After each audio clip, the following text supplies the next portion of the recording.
অৰুণোদয় আঁচনিৰ ধন ৩,০০০ টকালৈ বৃদ্ধি হ'ব। ৰাজ্য চৰকাৰ গঠনৰ পাছতেই পূৰণ হ'ব প্ৰতিশ্ৰুতি। এই কথা মন্তব্য কৰিছিল হিমন্ত বিশ্ব শৰ্মাই। সবিস্তাৰে মই আপোনালোকক জনাম। মই অংকুৰ, আপুনি চাই আছে আমাৰ ফেচবুক পেজ। যদি আমাৰ ফেচবুক পেজটোত চাই আছে, ফেচবুক পেজটো ফ'ল' কৰিব। যদি আমাৰ ইউটিউব চেনেলটোত চাই আছে, ইউটিউব চেনেলটো ছাবস্ক্ৰাইব কৰিবলৈ নাপাহৰিব। হিমন্ত বিশ্ব শৰ্মাই কি মন্তব্য কৰিছিল সেই মন্তব্যসমূহ আপোনালোকক শুনাম।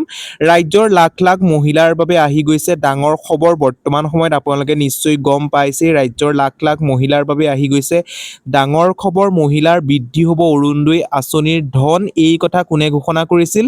বৃদ্ধি হ'ব অৰুণোদয় আঁচনিৰ ধন। হিমন্ত বিশ্ব শৰ্মাই তেওঁ কৈছে, এটা ইংগিত দি থৈ গৈছে। সেই ইংগিতৰ মতে আমি বুজিব পাৰিছোঁ ১,২৫০ টকাৰ পৰা ৩,০০০ টকা পৰ্যন্ত বৃদ্ধি হোৱাৰ সম্ভাৱনা। অৰুণোদয় আঁচনিৰ ধন শপত গ্ৰহণৰ পিছতেই মুখ্যমন্ত্ৰীয়ে পূৰণ কৰিব প্ৰতিটো প্ৰতিশ্ৰুতি। নিশ্চয় আপুনি জানিব পাৰিছে বন্ধু বান্ধৱীসকল, আৰ্থিকভাৱে সবল হ'ব ৰাজ্যৰ মহিলাসকল। নিশ্চয় আপুনি বুজিব পাৰিছে, মহিলাসকলৰ বাবে আহি গৈছে খুবেই সুখবৰ।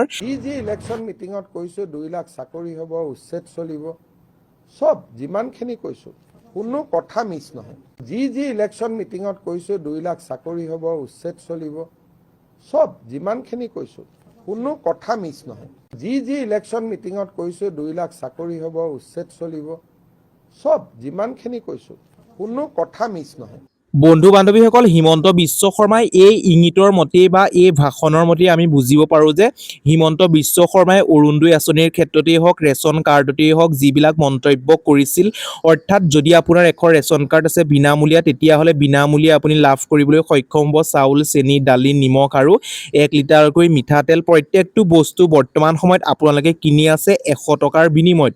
তাৰপিছত এড কৰি দিব মিঠাতেল, আপোনালোকে বিনামূলীয়াকৈ লাভ কৰিবলৈ সক্ষম হ'ব। সেই কথা ইলেকশ্যনৰ আগত হিমন্ত বিশ্ব শৰ্মাই মন্তব্য আগবঢ়াইছিল। এতিয়া বৰ্তমান সময়ত হিমন্ত বিশ্ব শৰ্মাই কৈছে, যিখিনি কথা ইলেকশ্যনৰ আগত কৈছিলোঁ সকলোখিনি পূৰণ কৰিম বুলি তেওঁ কৈছে। আৰু অৰুণোদয় আঁচনিও ৩,০০০ টকালৈ বৃদ্ধি হ'ব। নতুনকৈ আকৌ আবেদন কৰিব পাৰিব কিমানে?